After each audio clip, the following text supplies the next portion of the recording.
Hello, जय हिंद सभी को। स्वागत है आप सभी का पुनः इस न्यू वीडियो में, जो कि बहुत ही बेहतरीन वीडियो है, जो कि एक अखबार में न्यूज़ है। रांची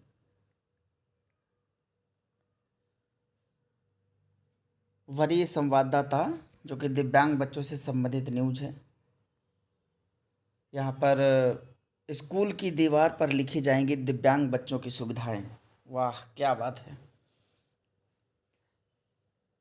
हालांकि केवल सुविधाएं लिखने से ही कुछ नहीं होगा, फिर भी देखते हैं।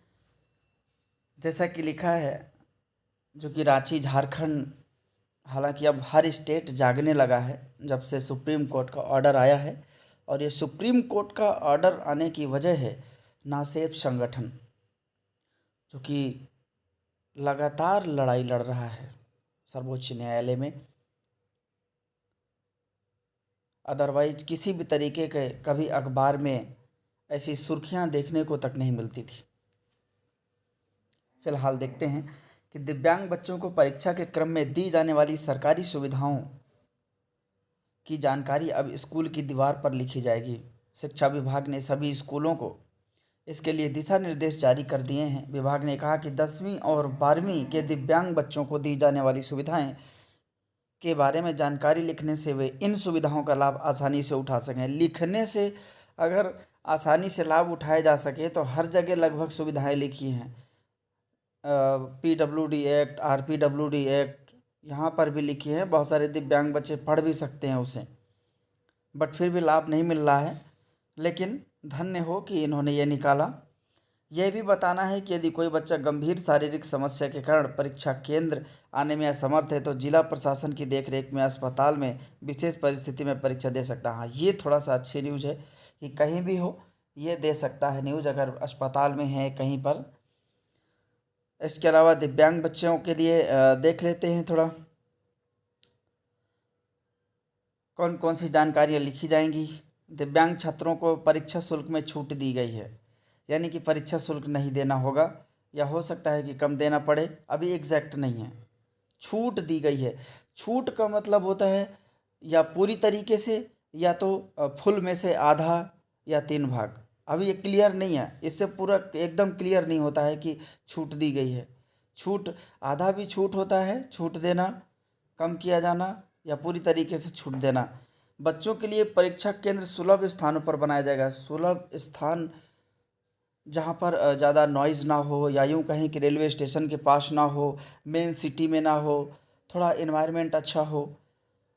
इसके अलावा सुलभ स्थानों के साथ साथ सुलभ शौचालय की भी बहुत ज़रूरत है। एक्सेसिबल इन्वायरमेंट, ये तो पॉइंट हालांकि कहीं दिख ही नहीं रहा है, लेकिन फिर भी बहुत ज़रूरी है वो भी, क्योंकि रैंप नहीं होता तो बहुत सारे शारीरिक दिव्यांग बच्चे जाने में असमर्थ होते हैं।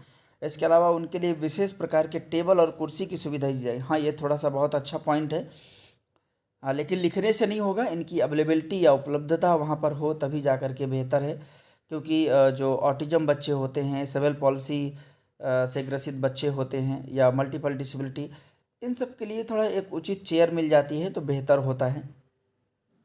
इसके अलावा परीक्षा में पास होने के लिए 10% या 2 विषयों में 5-5% ग्रेस अंक मिलेंगे। ये 2-2, 4-4 अंक तो पहले भी मिल जाते थे, हालांकि उनके लिए विशेष तरीके से किया गया है। परीक्षा की कॉपी में व्याकरण संबंधी त्रुटि को विलोपित किया जाएगा, या अगर व्याकरण संबंधी त्रुटि है तो उस पर ध्यान नहीं दिया जाएगा। इसके अलावा है वैसे बच्चे जिन्हें विशेष सहायक उपकरण की आवश्यकता है, उन्हें उपयोग की अनुमति मिलेगी। यानी कि उस स्कूल में वो उपकरण होंगे तभी वो उपयोग कर पाएंगे, अगर होंगे ही नहीं तो उपयोग की अनुमति क्या, उपयोग करने लायक ही नहीं रहेंगे। इसके अलावा नेक्स्ट है कि चिकित्सक के परामर्श पर बच्चों को केयर असिस्टेंट कम्युनिकेटर की सुविधा दी जाएगी, यानी केयर टेकर भी रखा जाएगा।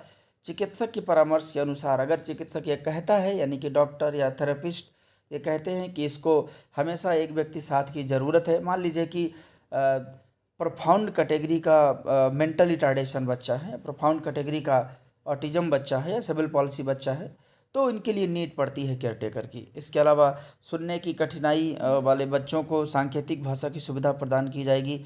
अच्छी बात है, सांकेतिक भाषा की सुविधा प्रदान की जाए, लेकिन सबसे बड़ी ये चीज़ है कि इन सब के लिए नियुक्ति का होना बहुत ज़रूरी है, स्पेशल एजुकेटर का होना बहुत ज़रूरी है, इंटरप्रेटर का होना बहुत ज़रूरी है।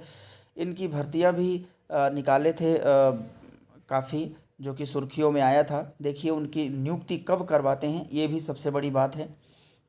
इसके अलावा और भी कई सारी चीज़ें हैं जो इसको बनवाने के बाद भवन पूरा रैंप, सुविधाओं का मतलब ये लिख देने से काम नहीं चलेगा कि सुविधाएं वो भी जो एक्सेसिबल हों, चाहे वहाँ की लाइब्रेरी हो, चाहे क्लासरूम हो, वहाँ रैंप भी होना चाहिए।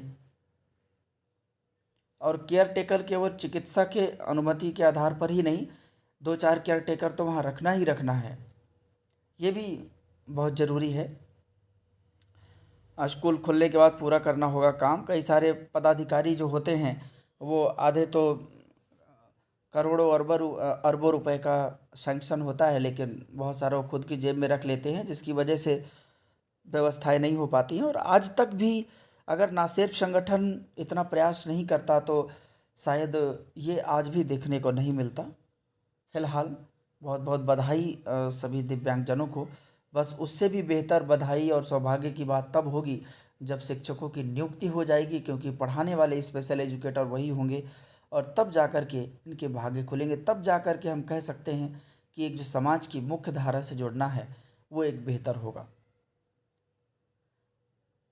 इस तरह की न्यूज़ या स्पेशल एजुकेशन से रिलेटेड जो टॉपिक्स हैं या क्वेश्चंस हैं वो आपको इस चैनल में मिलते रहते हैं।